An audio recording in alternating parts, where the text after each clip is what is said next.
Holi special recipe. હોળીનો તહેવાર હોય અને ખાસ નવીન બનાવવાનું મન થાય ત્યારે હું લઈને આવ્યો છું એક નવી જ રેસીપી ગાજર પાક। તો તેની માટે મેં 6 નંગ ગાજર લીધા છે અને આ રીતે ધીમે ધીમે કટિંગ કરી લેવાના છે। ગાજર કટિંગ થઈ ગયા પછી જોઈ શકો છો ગાજર કટિંગ આ રીતે કરી લેવાના છે। ગાજર કટિંગ કર્યા પછી તેને આપણે મિક્સરમાં જ્યુસ કરવાનું હોય છે, જોઈ શકો છો। અને મેં લીધા છે કલર માટે 2 નંગ બીટ। મેં આમાં બીટનો ઉપયોગ કર્યો છે, બીટ ન હોય તો તમે રેડ ફ્રૂટ કલર પણ ઉપયોગ કરી શકો છો। તો ચાલો આપણે જ્યુસ તૈયાર કરી લઈએ। મિત્રો આપણું જ્યુસ તૈયાર છે, જોઈ શકો છો આ રીતે જ્યુસ તૈયાર કરી લેવાનું છે અને જાડું નહીં પતલું પાણીનો ઉપયોગ ઓછો જ રાખવાનો છે। મિત્રો જ્યુસ તૈયાર થયા પછી તેને ગાળી લેવાનું છે ગળણી વડે। આ રીતે ગળણી લઈને આ રીતે ગાળી લેવાનું છે જ્યુસ બધું।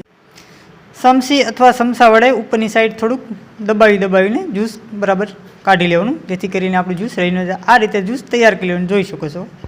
જ્યુસમાં તમે ફ્રૂટ કલરનો પણ ઉપયોગ કરી શકો છો, રેડ। ત્યારબાદ એક કડાઈ લઈને 2 ગ્લાસ પાણી એડ કરી દેવાનું છે। આપણું પાણી ગરમ કરવા રાખી દેવાનું છે, મેં રાખી દીધું છે, જોઈ શકો છો। આપણું પાણી ગરમ થઈ જાય પછી એની અંદર 1 કપ ખાંડ ઉમેરી દેવાની છે, ખાંડ અને ચાસણી બનાવવાની છે અને બરાબર મિક્સ કરતું અને હલાવતું રહેવાનું। આ રીતે અડીને જોતું રહેવાનું કે ચાસણી આપણી તૈયાર થઈ ગઈ છે કે નહીં। તૈયાર થઈ જાય પછી એમાં 1 કપ કોર્નફ્લાવર એટલે કે ચોખાનો લોટ ઉમેરી દેવાનો। વિડીયો સારો લાગે તો મારા વિડીયોને લાઈક જરૂરથી કરો। ચોખાનો લોટ ઉમેર્યા પછી બરાબર તેને મિક્સ કરી દેવાનું અને બરાબર ચમચા વડે હલાવતા રહેવાનું આ રીતે। ત્યારબાદ જે આપણે જ્યુસ કાઢ્યું છે એ 2 કપ જ્યુસ એડ કરી દેવાનું। 1 કપ ચોખાનો લોટ લો તો તેની સામે 2 કપ જ્યુસ લેવાનું છે આપણે, એટલે સમાનતા માપ જળવાઈ રહે।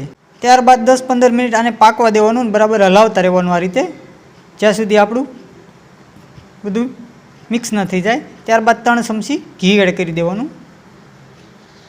ઘી એડ કર્યા પછી ગરમ થવા દેવાનું 5 મિનિટ અને બરાબર મિક્સ કરતું રહેવાનું, ચમચી અથવા ચમચા વડે હલાવતું રહેવાનું આ રીતે, જેથી કરીને તળીએ છોટે નહીં।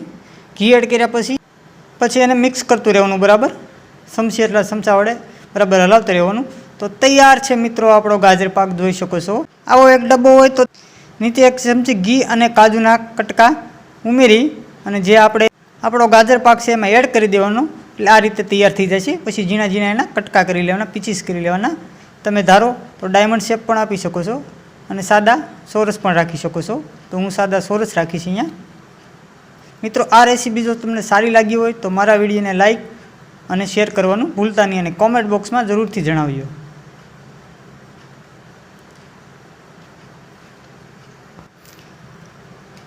તૈયાર છે આપણો ગાજર પાક, જોઈ શકો છો એકદમ ક્રિસ્પી, જોતાં જ ખાવાનું મન થઈ જાય તેવો।